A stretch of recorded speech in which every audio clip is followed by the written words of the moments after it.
तो ज़ियावन एंटर कर चुका है पिल टावर में और वो जैसे ही यहाँ पर आता है उसके सामने आ जाता है एक साओ क्लैन का बंदा जिसका नाम होता है साओ डैन, जो कि एक टियर 7 का एल्केमिस्ट और ज़ियावन भी है एक टियर 7 का एल्केमिस्ट। और उनके बीच में एक फाइट होने वाली है उनकी एल्केमी स्किल्स को दिखाने के लिए। जैसे यहाँ पर ज़ियावन पिल टावर में आया उसके स्वागत करने के लिए उसके दुश्मन यहाँ पर खड़े हुए थे और इस वाली वीडियो में हम लोग वही देखने वाले हैं कि उन फाइट में कैसे जीतता है और ज़ियावन क्या होता है। और वीडियो के एंड में आप लोगों को एक और लड़की के बारे में बताएंगे जो कि एल्केमी स्किल्स में इतनी ज्यादा तगड़ी है कि हजारों सालों में कोई एक आध ही बंदी ऐसी या फिर बंदा पैदा होता है जो कि इतनी हाई स्किल्स को प्रोसेस करता है इतनी ज्यादा कम एज में। और अभी उसकी स्किल्स ज़ियावन से भी ज्यादा अच्छी है अभी प्रेजेंट टाइम में। हमारी ये वाली वीडियो खत्म हो जाएगी कुछ मिनटों में, लेकिन अगर आप लोग और भी ज्यादा डोंगा से रिलेटेड वीडियोस देखना चाहते हैं जहां पर कि आप लोग को हर एक डोंगा की वीडियोस देखने के लिए मिल जाती हैं, तो आप लोग इन्हें सब्सक्राइब कर सकते हैं। ये असल में हर एक डोंगा से रिलेटेड वीडियोस डालते हैं, बस इन्होंने अभी अभी अपना यूट्यूब चैनल शुरू करा है इसलिए इनके व्यूज उतने ज्यादा नहीं आ पाते हैं, इसलिए आप लोग इनको जाकर सपोर्ट कर सकते हैं। असल में यही हमें थंबनेल्स बनाकर देते हैं वीडियोस के लिए और इनका कंटेंट बहुत ज्यादा अच्छा होता है। डिस्क्रिप्शन में हमने सबसे ऊपर लिंक दिया हुआ है, वहां पर क्लिक करके आप लोग इनको सब्सक्राइब कर सकते हैं जिससे कि डोंगा इंडिया में और ज्यादा बढ़ सके, क्योंकि और ज्यादा लोग इसके ऊपर वीडियोस बनाएंगे अगर उन लोगों को आप लोग सपोर्ट करेंगे। चलिए वीडियो में आगे बढ़ते हैं। तो साओ डैन यहाँ पर परेशान करने में लगा था ईजोंग को, क्योंकि वो यहाँ से लेना चाह रहा था जिनलैन को, क्योंकि जिनलैन की शादी ऑलरेडी तय हो चुकी थी साओ क्लैन के एक बंदे के साथ में। अब वो बंदा साओ डैन ही था या फिर कोई और था वो आप लोग हमें कमेंट सेक्शन में बता सकते हैं। लेकिन यहाँ पर तभी बचाने के लिए आते हैं त्यानो जुनजे, लिटिल फेक डॉक्टर ज़ियाओ यान, ईजोंग को और जिनलैन को। लेकिन फिर साओ डैन कहता है ठीक है तुमसे लगाता हूँ मैं एक बैट,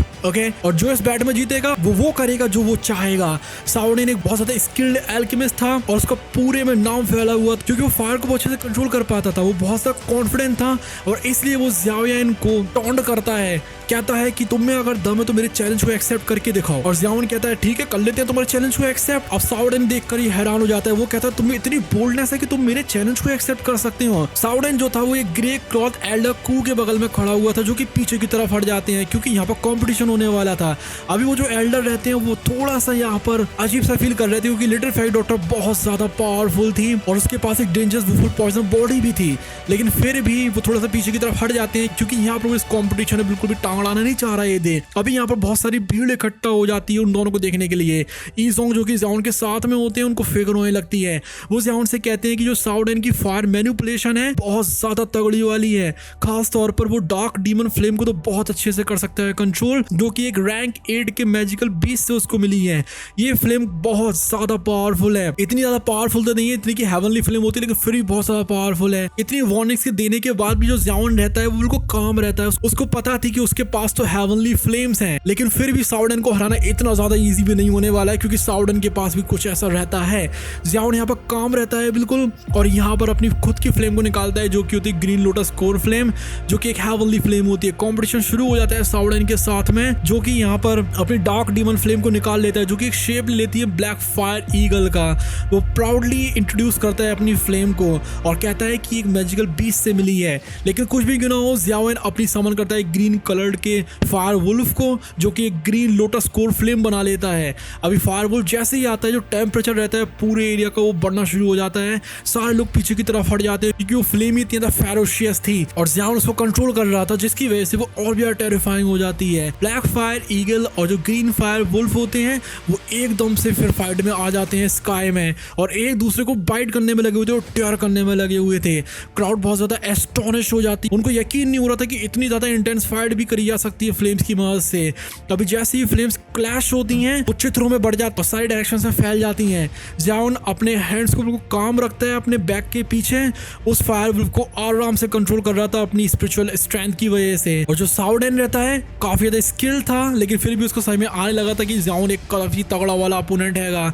अभी उसकी जो फायर ईगल रहती है वो धीमे धीमे वीक होती आई थी हेवनली फ्लेम के सामने, लेकिन फिर भी वो बहुत ज्यादा डिटरमाइंड रहता है कि यहाँ पर किसी भी हालत में यहाँ पर ज़ियाओन को नहीं जीतने देगा। साओ डैन निकालता है अपनी सेकंड फ्लेम जो कि होती है फेयरी रेड जेड बॉटल। इसका मतलब ये है कि साओ डैन भी एक से ज्यादा फ्लेम को कंट्रोल कर सकता है, जिसकी वजह से यहाँ पर वो समन कर लेता है ब्लड रेड फायर हाउंड को जो कि इस बैटल में आ जाते हैं। अभी सेकंड फ्लेम की वजह से सारे जो देखने वाले होते हैं उनके होश उड़ जाते हैं क्योंकि एक से ज्यादा फ्लेम को कंट्रोल करना बहुत ज्यादा रेयर होता है और बहुत ज्यादा डिफिकल्ट स्किल होती है जिसमें बहुत सारी स्पिरिचुअल स्ट्रेंथ लगती है।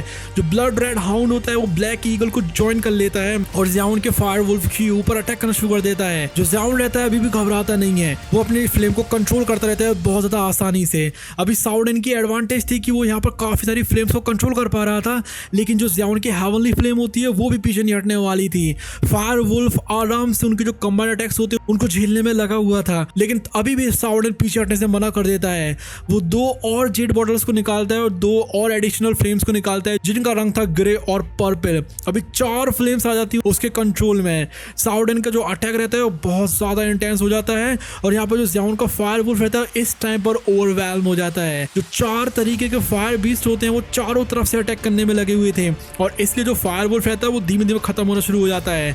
साउडेन बहुत ज्यादा खुश था कि उसके पास कितनी ज्यादा एडवांटेज है, वो ज़ियाओन का मजाक उड़ाता है और वो क्लेम करता है कि जो फायर मैनिपुलेशन है कोई ऐसी चीज नहीं है जो सिर्फ क्वालिटी के ऊपर डिपेंड करती है, ये क्वांटिटी के ऊपर भी डिपेंड करती है। अभी वो बहुत ज्यादा कॉन्फिडेंट हो जाता है और उसको तो वैसे भी यकीन हो गया था कि वो यहाँ पर जीतने वाला है। साउडेन को ये विश्वास था कि ज़ियाओन बस थोड़े ही टाइम में हारने वाला है, क्योंकि यहाँ पर साउडेन इतनी सारी फ्लेम्स को कंट्रोल कर सकता है। लेकिन उस टाइम पर भी ज़ियाओन काम रहता है और साउडेन की टोंट का मजाक उड़ाते हुए कहता है कि देखो मैं तुम्हें बताता हूँ कि असली चीज क्या होती है। अभी वो अपनी एक फिंगर को फ्लिक करता है और वहां पर 10 जेड बॉटल्स आ जाती हैं जो कि एकदम से बस्ट हो जाती हैं और उनमें से 10 क्लस्टर्स निकलते हैं फ्लेम के।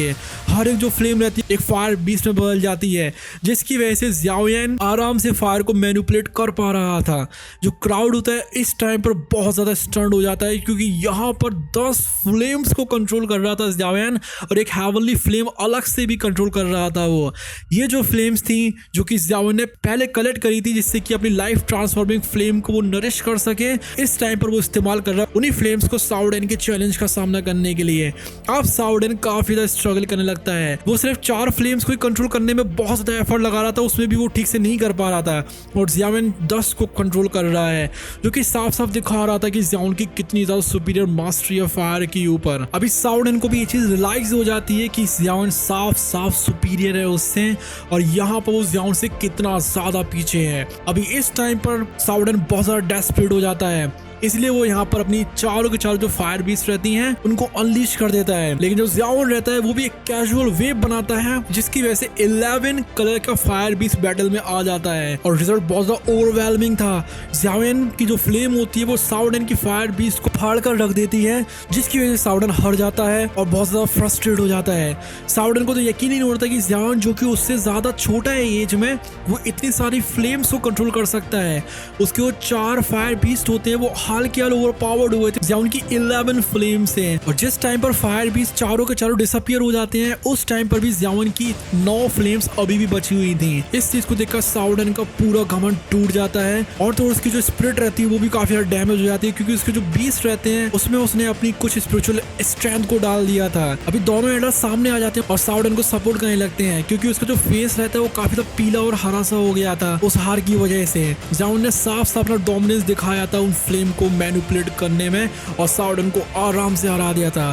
साउडेन भी मान जाता है कि हाँ मैं हार गया और वो यहाँ पर प्रॉमिस करता है कि जो साउ क्लैन है वो काफी टाइम तक अब से ई क्लैन को परेशान नहीं करेगा। लेकिन वो एक हल्की सी चेतावनी भी दे देता है कि यहाँ पर जो ई क्लैन की उम्मीद है एल्डर सीट को लेने की पिल टावर है वो बहुत ज्यादा कम है और जो साउ क्लैन है वो पूरी कोशिश करेगा उसको डिफीट करने में। वो यहाँ पर ये चीज भी हिंट कर देते हैं कि जो अपकमिंग चैलेंज होने वाला है पिल गैदरिंग में, जहाँ पर कोई ऐसा बंदा या बंदी भी रहेगी जो कि ज़ियाओन को भी आराम से हरा देगी। साउडेन यहाँ से गुस्से में चला जाता है, जिसकी वजह से जितने भी ई क्लैन के मेंबर्स रहते हैं वो काफी ज्यादा रिलीफ हो जाते हैं और ज़ियाओन को थैंक्स कहने लगते हैं। लेकिन कुछ भी क्यों ई जोंग एक्सप्रेस करते हैं फिक्र अपनी, क्योंकि यहाँ पर साउ क्लैन में और भी ज्यादा पावरफुल एक बंदी है जिसका नाम है साओ यिंग, जो कि बहुत ज्यादा टैलेंटेड एल्केमिस्ट है जिसको यहाँ पर विच भी कहा जाता है। साओ यिंग की इतनी ज्यादा लेजेंडरी रेपुटेशन है कि यहाँ पर साउडेन जैसे लोग तो उसके सामने कुछ लगते ही नहीं है। वो जिस टाइम पर पैदा हुई थी उसी टाइम पर उसकी स्पिरिचुअल स्ट्रेंथ बहुत ज्यादा तगड़ी थी और जिस टाइम पर वो 7 साल की हुई थी वो ऑलरेडी एक एल्केमिस्ट बन चुकी थी। 15 साल की एज में उसको पिल टावर ने नोटिस कर लिया था और यहाँ पर उसको अपना एक कोर डिसाइपल बना लिया था और जिस टाइम पर वो 20 ईयर्स की हुई थी वो ऑलरेडी 70 ईयर की एल्केमिस्ट बन चुकी थी साओ क्लैन की और अभी वो 22 ईयर्स की है और इस टाइम तक वो आराम से अपने टियर 7 की पीक पर पहुंच चुकी होगी। जो ज़ियाओन रहता है, जिसने कि अभी साओ डैन को हराया था, उसको भी समझ में आ जाती है कि साओ यिंग की पावर और टैलेंट है वो कितना ज्यादा टेरिफाइंग है। उसकी जो प्रोग्रेस है इतनी कम एज में बहुत ज्यादा रेयर है, यहाँ तक कि पूरा इतिहास भी उठाकर देखा जाए एल्केमी का तब भी वो काफी ज्यादा रेयर है। साओ यिंग काफी ज्यादा एम्बिशियस है और अनडाउटेडली यहाँ पर पिल गैदरिंग में वो ज़ियाओन को बहुत ज़्यादा टक्कर देने वाली है। ये जो कंपटीशन था वो बहुत ज़्यादा ज़रूरी था किसी भी बंदे के लिए जो कि इस पिल टावर में अपना नाम बनाना चाहता है, और उसके लिए साओ यिंग एक बहुत ज़्यादा तगड़ी वाली कॉम्पिटिटर होने वाली है। ईजोंग वार्न करते हैं ज़ियाओन को कि साओ यिंग है वो एक बहुत ज़्यादा स्किल्ड बंदी है और अभी तक का सबसे ज़्यादा तगड़ा चैलेंज देगी वो पिल गैदरिंग में।